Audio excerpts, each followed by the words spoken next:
Hi everybody! Happy Friday! Welcome to Freelancer Live. I'm so happy to be back with you guys this week. I was out last week for a wedding with the Metropolitan Players, which is a band that my husband and I own and manage together here in New York. So I'm just excited to be back with you guys. I am going to put my guests' information here in the comments below. I am interviewing Mackenzie today and I'm so excited. Hi everybody, it's nice to see you. There we go, awesome. She will be here any moment, I am sure. My guest today, Mackenzie, I went to college with her and we sort of ran in different circles, but I've always admired her so much. I know you guys are gonna love her. She does 1,000 different things and does them all extremely well. So I cannot wait to chat with her and hear about everything she's doing and how she does it all because it's insane and amazing. Hi, everybody. All right, I'm going to let her in. I'm so happy to see everyone's handles popping up today.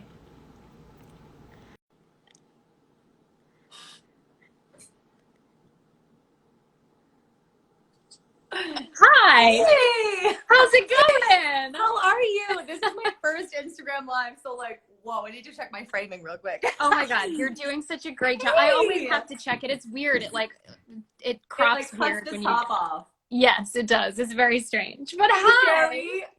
Jeffrey's in there.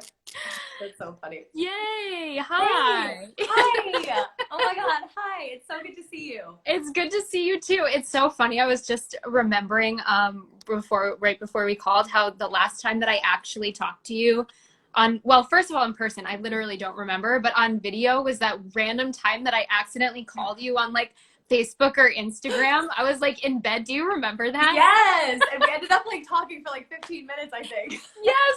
I think we were talking about a gimbal or something. Yes. Oh my God. Update. I love the gimbal. The gimbal's amazing. And I have used it for so many scenes now. So I'm obsessed. I could not know for the life of me put that thing together at first. I was I don't know. I don't know what I'm doing, but it just will not balance. But we got it. Oh yeah. It is difficult, especially if you have a lens that's heavy. It's it just freaks out. It's I don't know what to do. Yeah. And we were using a huge lens at the time. It was I can't even remember that. I'm so out of it. But it was a huge lens, so it kept tipping over. I think the lens was just a little too heavy. But we made it work. Amazing. It worked. Good. I know we've had some problems with that before too, but I'm so glad it worked. That was so funny. I was makeup off, in bed, ready to go to sleep. Just here's an example of something that you might like. And then all of a sudden we're talking. It was so funny.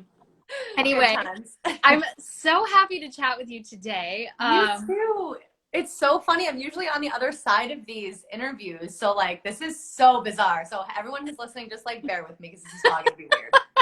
That is okay. I was listening to some of your podcast episodes today too. You're an amazing host. Awesome job. And congratulations on that. That's so exciting. Thank you. Honestly, I think podcasting is one of my favorite things to do. It's so fun because it's we don't do anything scripted. We'll come up with questions and stuff, but it's just so on the fly. And my partner, Anthony, and I, we have this dynamic where I'm kind of the goofy, crazy, silly one. And he's okay, we're going to ask grounded, great questions. I'm okay, you just take that on. I'm going to do my part over here. So, but yeah, it's so a lot of fun. Yeah. Awesome. I'm so happy to hear that. Congratulations. You do a great job. The two of you together, you do balance each other very well. It's really fun. Thank you. Of course. Kind of bizarre sometimes, but yeah, it's good stuff. Yes. I can relate to the bizarre nature of working with a partner. So we're good. Yeah, we've both got this whole thing going on. Exactly. How are you guys, by the way? I know this is my interview, but how are you? Good. Good. So, you look wonderful. Yeah, we're doing well. I mean, it's a weird year for everybody, but I think just overall, we're so grateful for the years of experience we've had working with each other and having ups and downs and all of the challenges together as a couple. I think really almost weirdly prepared us for right now, and just being able to sort of deal with things as they come and not get too down about them. So it's been good. I mean, there have been wonderful moments and really rough patches, but we're doing our best. And it's so funny though that you say that, because I was talking to Anthony about that like a couple of months ago, just like it was so great that we kind of expanded our skill sets before all of this started. It was like the universe was like preparing us for freelancer life, like literally freelancer life in the mountains, because that's where we escaped to, and we're still up here. So it's, yeah, but it's, you know, like having all of those skills that we've been building for like the past year with like Real You and, you know, all the videography stuff, like it set us up so that being remote was a lot easier than just being like, oh, like going from like an auditioning life to just like not being able to audition. That would have been really hard. And I know a lot of people are dealing with that lifestyle. So like, I don't even know, but yeah. Oh my God. That's so true. That's so true. And it's also like so important that you see that too. And you can look at the silver lining of like, thank goodness it prepared us for this versus being like, now what do we do? Because regardless of how good you're doing or how bad you're doing or how much work you have or what skill set you have, this was like a huge thing that happened to everybody. So being able to look at it that way and say like, oh, thank goodness, and like be grateful for that experience is like the way to do it. It kind of gets you through. It does. And it's like, it's funny because it was definitely such a shell shock in the beginning, because like in the very beginning of it, like we left around mid-March, and that was when everything was happening. I think like in San Francisco, there was a lockdown or something. And so Anthony was really the one that was like, we got to get out of the city. And I was like, oh, it's not going to be like a big deal. It's going to pass in like 2 weeks. It's not going to be a big thing. And I think everybody kind of thought that. They did. And so my grandparents live upstate. So I was like, okay, well, if we're going to escape somewhere, I guess let's go there, because it's like big open space, whatever. Literally, I sublet my apartment for like a month or 2 months, because I was like, it's going to be temporary, and we're still here. And like the first, like we could go back if we wanted to. We're not like stuck, but it's just like, that's, you know, New York City from the outside seems like very weird right now. Like, I don't know, but yeah, coming up here in March, like it was definitely a shell shock at the beginning, because we were both like, what do we do? Like, we can't audition. There was nothing happening. Everything was so frozen. Especially because like we were both running a videography business. So we were like, what the hell are we supposed to do? We can't do anything. So literally thank God for that unemployment stuff, because that was a godsend. But yeah, so we've been navigating though, like it's been like an adaptive time. Like we've had to adapt to this new way of life, and I don't really see it going back entirely the way it was. But we're pushing forward now, like taking on clients, starting to like write scenes, starting to like, but yeah, anyway. Amazing. Okay, we'll talk about more of that in a second. I'm going to start with now is just, I'm going to let everyone know who's on here today, who you are, what you do. Good idea. I think there are a few people on here who don't know you, so I want to make sure you get a formal introduction. But first of all, for anyone who hasn't joined this yet, this is Freelancer Live. Welcome. My name is Erin Coles, and Freelancer Live is a live series that I started to chat with freelancers, gig workers, and small business owners about their careers, their life, and sort of how 2020 might have shifted what they are doing. So welcome to my guest today. This is Mackenzie Barmen. Hi, guys. Yay. Hi. I know you already got a little intro of what she does and can probably guess, but let me read her very impressive bio of all of the things that she does. And then we will dive in further to everything. Okay. So Mackenzie Barmen is an Actors Equity and SAG-eligible actor, voiceover artist, cinematographer, director, and producer based in New York City, and now sort of in upstate New York. Yeah. She's a multi-hyphenate and loves being both in front of and behind the camera. Mm-hmm. She's the co-founder of a video production company called Real You Film and co-hosts an artist-centric podcast called Misfit Pandemia. Originally from upstate New York, Mackenzie is a supreme nature lover. She is represented by Buckwald commercially and for voiceover. So welcome again. Yay! Great to be here. So I would love for you to share with all of us today a little bit more about you and how you got to where you are today. So you can start whenever, from like little Mackenzie all the way up. Sure. Okay. So literally, Erin, if I am long-winded, just like reel me in, because go for as it. You can see, I'm very talkative. Go. So like I think that I really got into being an actor. That's really my base of everything I do. That's like my foundation is being an actor. And I got into that when I was in high school. I literally did my first play ever was it was a musical called Sweet Charity, and I had to carry like a placard across the stage. And I remember I was in 10th grade and I had done like church like pageants and played like Mary, you know, like in like the little, but I had never like been in front of like an audience, you know. And like I remember being so nervous. I was so nervous. And somebody, I can't remember who it was, they were like, just go out there and do it. Just do it. And I was the first one to walk out on stage. And I remember just like that feeling. It was like the lights on. It was just like that moment, you know, the moment where you're like, you get the bug. And from there, I kind of like, I started doing community theater shows. I was doing theater and musical theater, and up through like high school and up through, you know, graduation. And then I went to SUNY Potsdam with you. And I went there as an early childhood ed major because no one in my family came from like a theater background. Nobody was in the arts. And so it really didn't seem like a sensible thing for me. But I'm not a very sensible person. So I like, I started like, I was like, okay, I'm going to do like early childhood ed. And then I got there and I took a couple classes and I was just like, I don't want to do this. I just don't want to do it. And then I finagled my way into an acting class that was supposed to be for sophomores and above. But I was like, oh, like I have all these like shows, like, can I just like do it?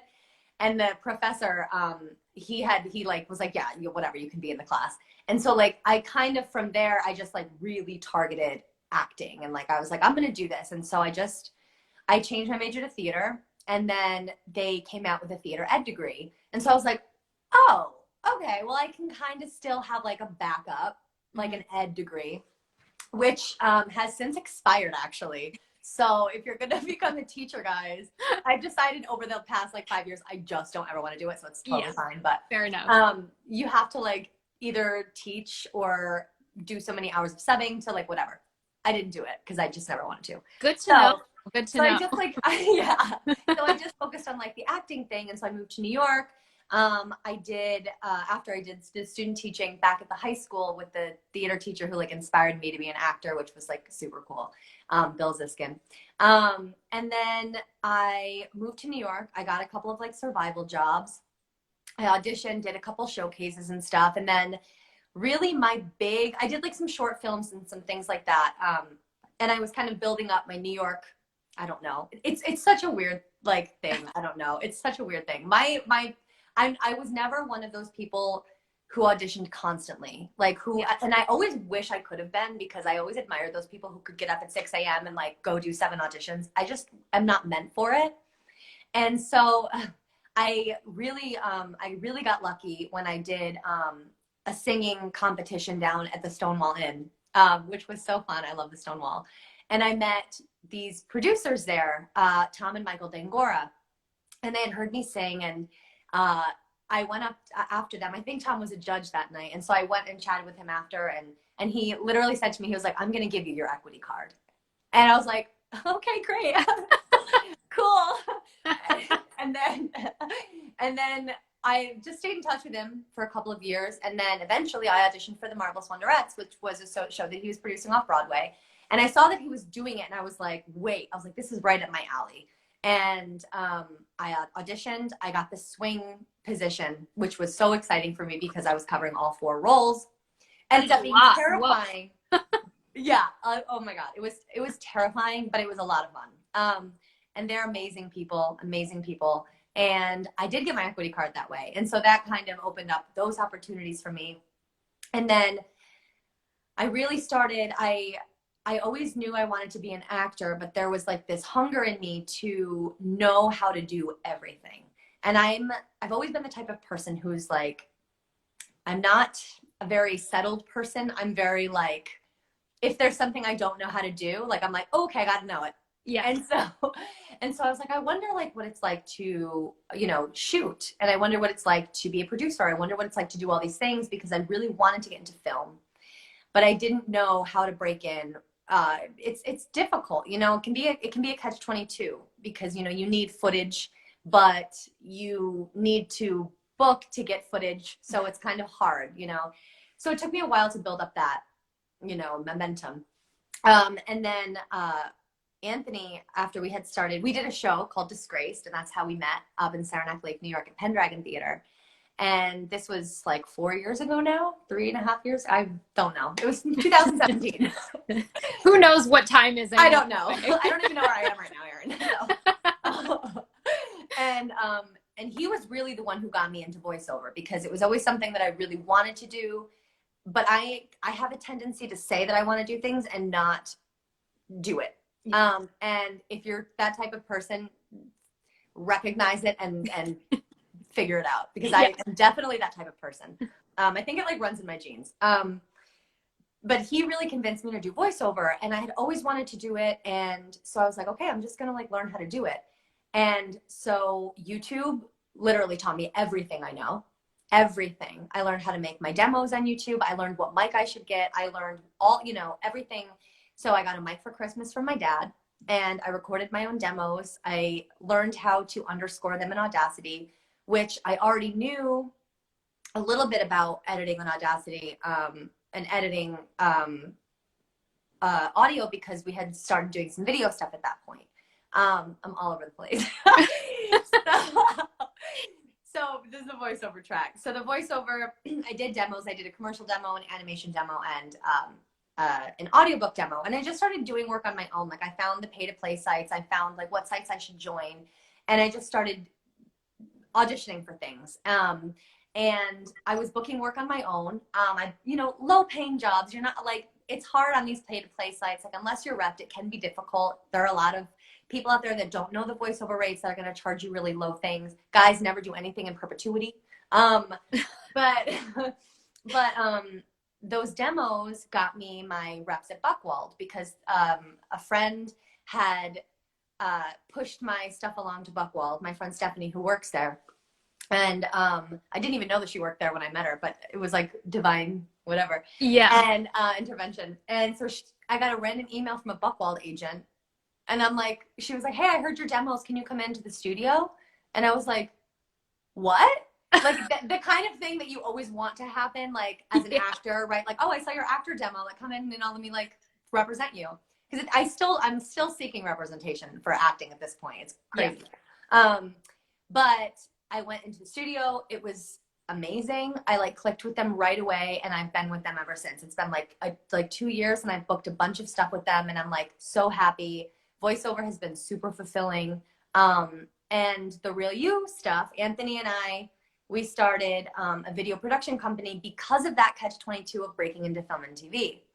And we were both struggling. There were services out there, but they didn't really vibe with what we wanted. And so we both wanted to learn how to produce. We wanted to learn all of these things. And so we started with producing for Anthony because he needed a demo reel. He didn't have any footage. And so we produced a demo reel for him. And a casting director saw it and was like, oh, I saw your demo reel. Can you come in for this audition? And we were like, wait, like this stuff works. Yeah. And because we're such a small crew, we were able to charge a lot less. We were able to like keep everything super like low cost, super easy. And so we just kind of started Real You, and then learned how to edit, learned how to shoot, learned how to light a scene, learned how to market, learned how to do advertising. And like, it's so much, Erin, and I know that you know that. Like, yeah. And I think definitely before COVID, I was super burned out. I'm pretty sure I was just on fumes because I didn't realize, because I was doing so much. Like I was trying to run this business with just my partner and I, a whole video production company. We were also trying to outreach and, do business promo videos. And we were trying to like get more, more production under our belt. And so doing all of that with voiceover, with auditioning, with, all the things, it was just like the artist's life before COVID was like, you couldn't stop moving. Yeah. Like you couldn't stop moving. And so I didn't even realize that. And so like we've talked a lot about this since COVID. And then that was kind of what was happening prior to COVID. We were doing Real You. I was kind of heating up with the voiceover stuff, trying to break into film and TV still, trying to like get more, and then COVID hit. And that was kind of when the podcast started, which is like a huge passion for me now. I'm like obsessed with it. And yeah, so it's been like it's been a very big journey. It's not been a typical journey. I kind of got in the back door with equity by doing that show, and I kind of got in the back door with SAG. Now I'm a must join, so I have to join. um, so much money. Oh, Yeah. kill me. But yeah, but all in all, I think the most important thing for me in that journey was, and still now that's something that I have to deal with a lot, is like self-doubt and not comparing myself to other people. Because that for me for a while was like a really big thing. Like I was like 24 and comparing myself to like other girls who were blonde on Broadway, or other girls who looked like me who were in films. And it became very suffocating, and it became very like, it was counterproductive. And I literally feel like I woke up one day and was like, I'm not going to do that anymore. Yeah. And it was the most freeing thing. And it really presented so many other opportunities, because that was really when I stopped focusing so hard on just being an actor and just that one line of direction. Like when I started saying yes to other opportunities, within those other opportunities came the opportunities to act. So it all like fed itself. You know what I mean? Yes. And Oh yeah. my gosh. I feel like there are so many little things in there that I want to ask you about and unpack. There's so much. Yes. You're amazing. You do so many things. It's so crazy. It's funny. One of my questions I wrote ahead of time was like, how do you get an agent in like the world? Which is really funny because you sort of touched on that, which is Yeah. it's interesting because I think that's the age old question for anybody who performs or does voiceovers or anything. It's just like, how do you even go about that? And the answer continuously seems to be you kind of got to know the right person who's It's going to really, introduce yeah. you, It's which weird. is, yeah, it's so weird. And you didn't even know that you knew the right person, which is No. also just a testament to like what they tell you in college. They're like, oh, just network. And you're like, but how? It's Yeah. like, And the thing of it is I really truly feel like there is luck involved. yeah, There definitely is luck involved, but I think that you have to put yourself in the position to receive the luck. And so, like, if I had just met Stephanie, didn't have demos, didn't have any of these things ready to go, then I probably wouldn't have been, like if I hadn't have been yeah, doing the legwork, not knowing where that legwork was really taking me, which was to Buckwald, who I love so much. Then I wouldn't have gotten the luck that I got, yeah, and it's so weird because we're constantly like, oh, how did they get that? How did they they're so lucky, like they're so, and like a lot of it is being in the right place at the right time, but it's putting yourself in the position to be in that room, yeah, and I think it's like I feel like, and I think that's part of the trouble that I've had with getting representation for film and TV, is because one, for voiceover, I know who I am so clearly, and because it's just my voice, and yeah, I know like what I can do. I know all these things that I don't know. It was easier for voiceover for me to navigate. yeah, But for film and TV, and like as an actor coming from a theater background and playing such a range of roles, it was really hard for me to be like, okay, who am I on film? Because you need to know. Like yeah, you need to know exactly your type. And it still is a super big struggle for me, because I freaking love doing drama. I love doing comedy. I love yeah, doing I love doing all of it. And so it's really hard for me to like pick something and like really strongly focus on it. yeah. Even though everyone's like, you just have to stick with comedy. I'm like, I know, but like I really like drama though. So we're still working on it. But now that I'm a SAG must join, I'm thinking that that's going to help, because for a lot of TV stuff, they they're not doing as many waivers now for SAG, Yeah. so, you know, but yeah, it's a struggle. Getting an agent is a struggle. But I will say, the clearer you are about your type, and like the more you know yourself, the easier it will be, I think, to Yeah. get an agent. That's great advice. That's such great advice. And that must be a struggle because like I can't even tell you. I've told you this before because I'll literally message you when I can't stop laughing at something that you have posted. But like you're so freaking hilarious. Like your characters, your just like Thanks. your improv skills like just putting something together. Oh my God, so funny. One of my questions was also when you're auditioning for SNL, but I need to put together an SNL audition tape. I have to do that. You have to at some point. I know. But I get it because I have also watched your reels and some of the other things that you've put together, and you're such a great dramatic actor as well. So it's like that must be a struggle to like, know that you have these different avenues of where you could go and what you could focus on that you're good at and that you love both of them for different reasons. But like not be able to pinpoint that down. That's so interesting. What a weird like place to be to try to figure that out. But that's so interesting. And I wanted to sort of go back a little bit to what you were saying about this like burnout situation. And I think that universally for a lot of people, well, I mean, not universally, can't be for just a lot of people, but for a lot of people. For some people. I think that the pandemic was actually a really, really great thing, like a silver lining for a lot of people who have been running themselves ragged to sort of realize like, wait a second, I can't continue this. I'm gonna like take years off of my life if I keep doing this. So tell me a little bit about like what those conversations since have looked like as you've been trying to really figure out what your life might look like moving forward, given the fact that you realize how sort of burned out you were. So the first thing really was like the first couple weeks that we got here, we did have COVID. I know that I had it because I have the antibodies. So, never got tested, but I had like all the symptoms. But we were fatigued. And like, it was like fatigue that lasted kind of like for a month. And we were like, what the hell? Why do we feel so tired? And it was because we had just stopped. And we had been going every day. You know, it was either sending emails or it was doing Facebook campaign or something. It was always something. And I think we were sitting on the couch one day and we were like, whoa, like, I think that we were like not making it. I think we were like really struggling. Yeah.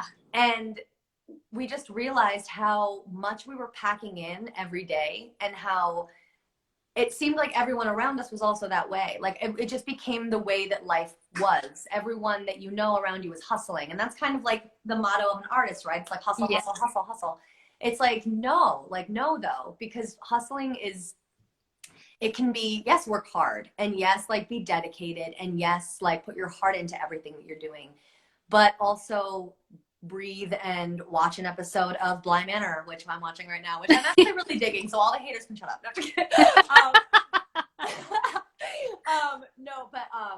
The conversations really were just like, we don't want to go back to that lifestyle. We don't want to go back to New York City necessarily, where everything is, you step outside and it's like chaos immediately. It's just people everywhere all the time. And that's never really been my scene. I mean, I like New York. I don't love New York.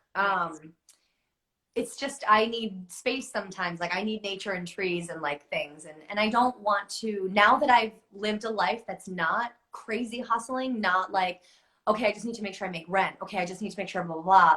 It's like, I breathe easier and I'm still able to get everything done somehow. And like, I know that I'm definitely in a place of privilege by being able to leave the city. I know that there are a lot of people that didn't have that opportunity and like didn't have the ability to like stop paying rent or whatever. And so we've really taken like advantage of this time to be like, okay, what do we want though? Like, what do we really want? And I don't know. I think that I think the technology like had something to do with it too. Like everyone's on their phone all the time. Everyone's constantly like checking in and making sure that they're up to date. And it's just like, it's always going. And we don't want to go back to it. And I think through our podcast too, we've found that a lot of people aren't going back to the lifestyle that they had. Like more people are working from home because they're realizing that it's easier, it can still get done. Like we were in this pattern of life that didn't need to be. Yeah. You know, we were working so hard to like catch up to this thing that like didn't even, I don't know. It's hard to explain, but it was a big realization that we were just doing a lot more. We were doing the most, and we Yeah. didn't like need to be doing the most. Yeah. Yeah, Yeah. that's so true. And it's so interesting how what we're saying now sort of is like the perfect marriage with what we were just saying before, that like there's a bit of luck in the world of what we do, but there's also a lot of hard work. Yeah. But you don't have to work the hardest to Yeah, make it you all don't have to happen. kill yourself. You Yeah. don't. There's like this beautiful happy medium in there where you can Mhm. like do the work and make sure it gets done and do it well, but not overextend yourself to the point where you are just like hurting and Yeah. stressed out and overwhelmed. That's Mhm. just not a healthy place to be. Mhm. And also so glad that you are healthy and that, or it Thanks. seems that you are, and you got over that. Like Thank you. that's Oh my really, gosh. that's tough. That I was lucky to not have it that bad. Like the worst, honestly, the worst part for me was losing my taste and smell for 2 weeks. Like that was like, I had all the other symptoms, but not being able to taste was like, not okay with me. Like I did not like that. That's so But weird. Did you like lose your appetite because of that, you think? no, and that's a thing. Like I was like so hungry for things. Like my aunt made chili one night, and I was like so ready for it. I was like, oh my god, I'm gonna eat this shit out of this chili. And then I went to sit and eat it, and I could literally, Erin couldn't taste any of it. It was heartbreaking. But Oh yeah, no. it was terrible. I didn't think it was gonna come back, but it came back. So we're Oh my fine. God. Yeah, that's terrifying, especially when you lose it for that long. Yeah, I I can't didn't think even it was gonna come imagine. back. Yeah, you're just like, oh no, what if? What if I have to live the rest of my life this way? Yeah. Yeah, that's insane. Yeah. So sort of, I would love to hear sort of on this realm of like the pandemic and things that have changed and whatnot. First of all, congratulations on everything that you've started, your own business, like getting representation, like Thank you. the podcast. It's really all amazing. Thank In you. terms of your business, like you sort of touched on a little bit about why you started it, but I would love to hear sort of how it's been, first of all, working with your partner, but then how your business has changed, if at all, given the pandemic, and sort of how that's Oh, working yeah. right now. Yeah. So, Anthony is one of the most intelligent people that I know. Truly, one of the most intelligent people that I know. He is full of ideas. He is he's very motivating, and I need that. Like I said before, I have this like it's like a genetic thing where it's like I want something, but I won't just do it. Yeah. And so he's really the doer of the two of us. And it's funny because he really executed the butt of the idea for Really You was his idea, and then we both kind of like grew it together. But our dynamic really it showed itself as we kind of started the business. Like he was very much the idea person, and then I became like the one to figure out how to execute, and then together we would execute. And our personalities are so different too. Like he's very bubbly and silly and like wild with me, but he thinks he can come off like cold or like a darker, like more like mysterious type. I truly don't think he is. I think he's like a bright energy bubble, but like that's whatever. That's his self-portrait. So he's a bit more introspective than me, and he has a much wider vocabulary. And so his, more introverted, into like that type of personality, the very thoughtful, very intelligent, mixed with my like very optimistic, very like bubbly, very bright energy. It just worked out really well. Like we were able to create this brand, and I think part of what worked so well too is that we're very big on tribe. We're very big on helping other people, and we're very big on like pushing people and like making people rise. And I think because that's important to both of us, our intentions were matched. We both wanted this thing for the same reason. And it's, there are hard moments when you're working with a partner. Like I think it's one of the most challenging things that you can introduce into a relationship is like, let's start a business. Because it's like, it's like, it's already super hard being in a relationship, like there's a lot, it's hard. And so, but I think that we both respect each other so much as artists, and we trust each other so much. I think that's the most important thing, is that one, we respect each other as artists, and two, we understand each other. Like if he writes a scene, I know exactly what he wants out of it. Like I know what he's looking for shots. I know what he's looking for direction. And so we're able to communicate in a very like weird mind way. But since COVID, we shut down completely because it was like nobody knew at first what was going to happen. Nobody was filming anything. Nobody, and now we've, taken the safe sets test and made sure that we're, being professional and that we are making sure that like our sets are going to be safe. It's still something that honestly makes me nervous because it's just a lot, it's a scary thing to start opening back up again in a world that's like not really opened up yet. Yeah. So at this point, since we stopped Real You, we still really wanted to stay connected to people because that was something like we've become really good friends with some of the Real You people that we've worked with. Like I'm thinking of like Benny, he was in this chat. I don't know if he still is. Like Benny, Stephanie, Ellery, like there are so many clients that we've had that have become so like close to us. And we wanted to stay connected to people. And like that was leaving the city was super isolating. Like we were alone here together, which was like crazy. But so that was what inspired like the podcast too, was like to stay connected. And the podcast is called Misfit Pandemia. I don't know if I've said that yet. But it's been, and so now with Real You, we're slowly starting to take clients again. We're slowly starting to like reopen. We're writing scenes. We're planning shoots.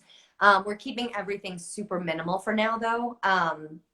So we're just kind of gauging, but it's great because before COVID, Real You was our only business like venture, but now with Misfit Pandemia, we have something else that we're really passionate about. So yeah. But it's definitely changed the way that we operate. That's insane. It's just so, I didn't know that there was a test, by the way. What exactly is that? Yeah. So it's not really a test as much as it is like, it's like, I can send you the link for it. It was called Safe.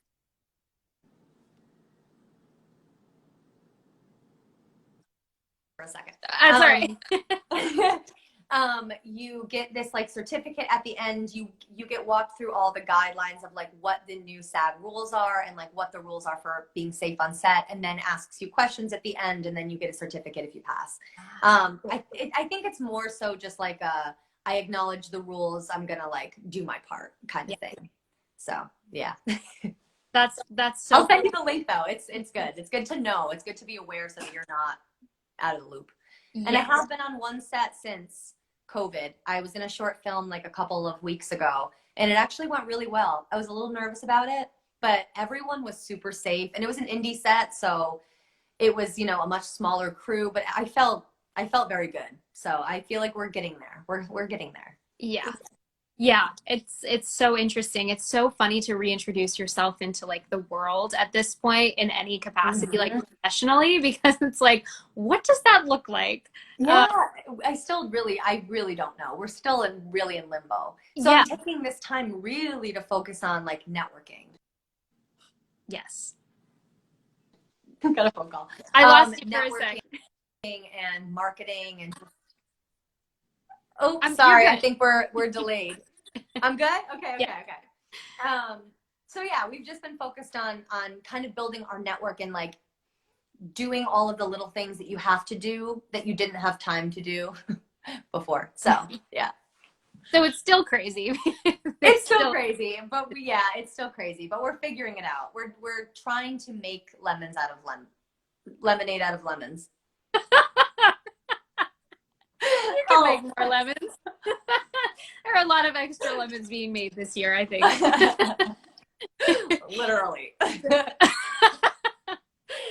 I would love to hear a little bit about sort of, given all of these things that you either are doing and wanted to do always and are sort of now doing, or that you've stumbled across that you love to do, how are you navigating your schedule and your time and your life to sort of like make it all happen, especially now given this spot that you're in where you're being a little more mindful of that? Mm-hmm. So I'm really bad with schedules. I'm just gonna put that out there. I'm terrible. I do my best to like try to organize my life. I don't think I'm the best at it. Anthony is a little bit better at it than me. but for me, I want to make sure every day that like I'm at least doing something for at least a few hours that is propelling me forward. That is like doing something for either voiceover, or it's doing something for the podcast, or it's doing something for Real You, or it's doing something for, I don't know, my website or whatever. But I'm not really keeping a strict schedule right now. Like I'm kind of like, I'm waking up, I'm having coffee, I'm doing yoga. I've been doing yoga since, and I hate the way that that sounds coming out of my mouth, but I've been doing yoga since the beginning of quarantine. So that's part of my schedule. And I've tried to make other things outside of work my foundation. So then I fit in work around all those other things. And it's weird. It sounds like I'm not prioritizing the work, but in a way it's like I'm trying to balance everything. Like I have days that are like super hard. Like I have days where I am like, oh my God, what is my life? Where am I going to live? My lease is up in March. Am I resigning? Am I moving out of New York? Like you have those days where it's like, what's coming? Then you have the other days it's like, I have to be productive today. I have to do things. So I'm kind of giving myself the space to take it easy, like if I want to, but I'm also making sure that at least a few hours every day, like when I say a few, like 4 or 5 hours. I'm not doing like 8-hour days because I was doing like 12-hour days. So I'm just like kind of navigating. I'm not being super strict with myself. But yeah, I make sure that I do at least like 5 hours of like work every day. Yeah. But, yeah. I love that answer. And one of my favorite parts of your answer is just the fact that you are grounding yourself and your schedule in something that doesn't have to do with work. Mm-hmm. And I think that that can also be really hard to do, especially mm-hmm. with so many things that you are doing, to mm-hmm. not be like, wake up and think like, oh, so-and-so reached out, I have to get back to them right now. Or mm-hmm. or like, we have to schedule this thing because now production's starting again or whatever. Just to start mm-hmm. your day by like, my morning routine is wake mm-hmm. up, drink coffee, mm-hmm. do yoga, and then everything else will fall into place. Yes, it's so smart to do that. Mm-hmm. And I think a lot of people struggle with that, including myself. I've been trying to do that. But then usually I like look at my email and I'm like, oh, I should probably. I know. And I do always make sure though, like to, like if I do have emails, because with voiceover, I get so many emails, like breakdowns or whatever every day. And so I do always make sure that like with email, because email is just like this thing, right? Yeah. I always make sure I'm on top of my email. Like I'm always constantly checking that. I'm like, because I don't like when there's a number there. Like I'm very OCD about yeah. that. So I'm always on top of like what I have to be doing, but I'm not like hurting myself. You know what I mean? Like I'm not like, you know, even if I know there's a lot that I have to do, I'm kind of like, okay, there's a lot to do. It's going to get done. We're going to take it like one step at a time, because then I get really overwhelmed and then I end up not doing any of it. So I like have to take it a little easier. I'm just going to like lose my mind. Yeah.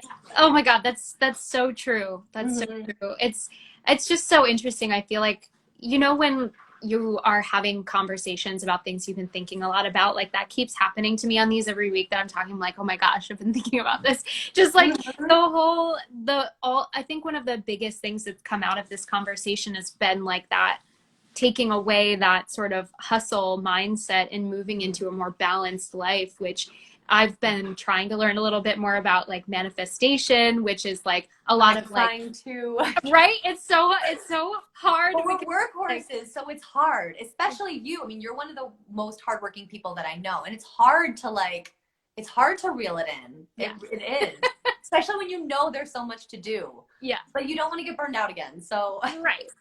Yeah, it's such a crazy balance of like, yes, you still have to work hard. Yes, you still have to rest. Yes, you still have to like stay positive and know that there's so much abundance out there for you. Like all of these little pieces to put together.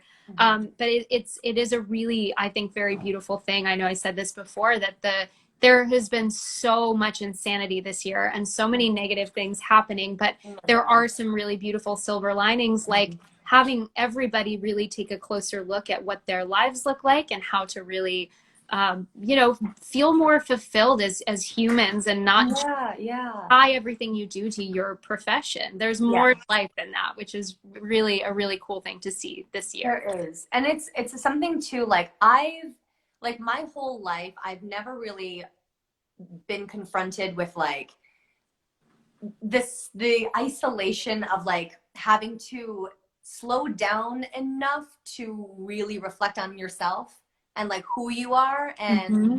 your isms and like what you want and what your fault, like what you need to work on and stuff like that. And I think for me this time too has been it's been like a reflective period, and it's been very like, okay, what do I need to update, like what do I need to adjust about myself, like what like in my relationships, in my the way I communicate with people, because I think that too, like I was so caught up in like the constant go that I really like wasn't taking the time to care for myself. Like I've never been into like, I've done yoga, but I've never been like someone who does it every day, and I've never Yeah. been into meditation. It's just like those things were things that just like took up too much time. And so I think, yeah, I've been confronted with a lot of like uh I don't like truths about myself during this time Yeah. too, and learning more about myself and like living with myself. And like, I don't know if it's just because I'm going through a growth period. Like, if this age is like, you know how you like go through these transformations every now and then? Maybe I'm Yes. going through one of those. But yeah, it's been a very interesting, like reflective time. Yeah. But I think it's all for the good though. Like, I think despite all of the negativity around this. I swear, Erin, I swear I believe that we're living in a matrix. Side note, I don't even think that this is reality, but like that's a whole other. I mean, fair enough, honestly. Like it I could be anything. swear, Who knows? like I swear. But yeah, yeah. So take the time, people, to like do meditation right now. Like, I don't know, do yoga, do things that are for your own peace of mind, and just try to stay, because it is hard. Like there are hard days, and I know everyone is dealing with those. So just try to do things for yourself. And if you don't feel like it, just do it anyway. Yeah. So, Oh, great advice. yeah. Suzanne says, keep up the great work, Kenzie. Thanks, Mom. Oh, I love that. That's your mom. Oh, that's like happiness. It's funny, I was just about to, we're going to wrap up in a few minutes. I was just about to ask you to give advice, but that was such amazing advice. And I think that like we can all use that, because even I've not gotten in my meditation yet, but I'm trying. That's It's so not hard. easy. It's Not not easy. And easy. I'm still figuring out what meditation I like the best, because it's like there's transcendental, there's, mindfulness, there's all these different kinds. And like, I'm still navigating that. But yeah, but advice, yeah, honestly, guys, just like do stuff that feels good for your mental health. Like, keep, like, keep making sure that you are following the journey that makes you happy. But if you're figuring out right now that what you're doing, what you've been hustling for, isn't bringing you joy right now, then maybe that's not the thing.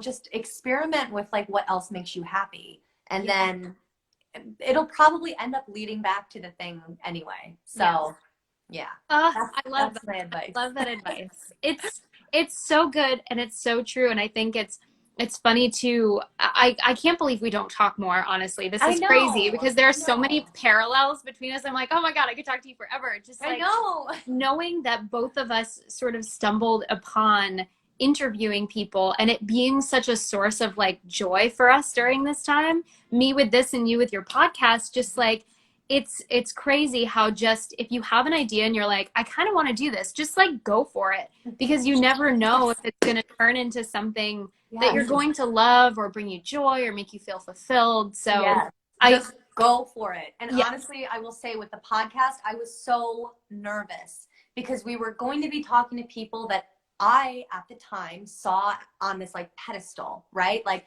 casting directors, executive producers, like these people were unreachable to me for some reason. They just seemed like, it seemed so inappropriate to try to get in touch with them.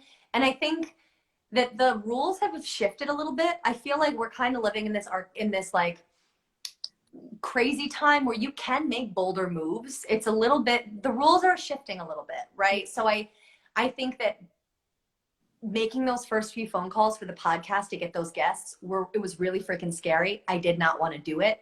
I was like shaking doing it because I was so I had like a script in front of me. I was terrified. But now I can just call because it's like practice. You have to keep doing it. And I think if it makes you uncomfortable, it's probably good for you in some way, unless it's bad for other people. If it's bad for other people, don't do it. But like, right. but yes, do things that are scary, take chances, and remember that we are all equal. We are all doing a job. Everyone that you're intimidated by was intimidated by somebody else before. They're not on a pedestal. They are your peers. It's okay. Like, you don't have to be afraid. I know as actors, like, we have this fear of like this like desperation that we have to like do everything, that, you know, we have to be everything for everybody and make sure we're perfect and all these things. It's like, but we're all people, and like, know who you are as a person and just be that, you know, be your authentic self, guys. Yes. But it's really so true. Like, when I started just not giving a shit and just like calling people, be like, hey, like, I really like you. You want to be on the podcast? Like, people are like, oh, yeah. You know, if people respond to humanity. So don't put people on a pedestal. Just, you know, love them, respect them, but then also know that they're human. So, yeah. Oh, that's such advice good advice for networking. I love it. It's so good. All right. So why don't we close out by you letting everybody know where they can find and follow you and how they can support you? Awesome. Okay. So my Instagram handle is Mackenzie Barmen. My podcast that I co-host with my partner Anthony is called Misfit Pandemia, and the Instagram handle is Misfit Pandemia Podcast. And then Real You Film is our video production company, and that is real, REEL .U, the letter U, film. I'll attach them somewhere.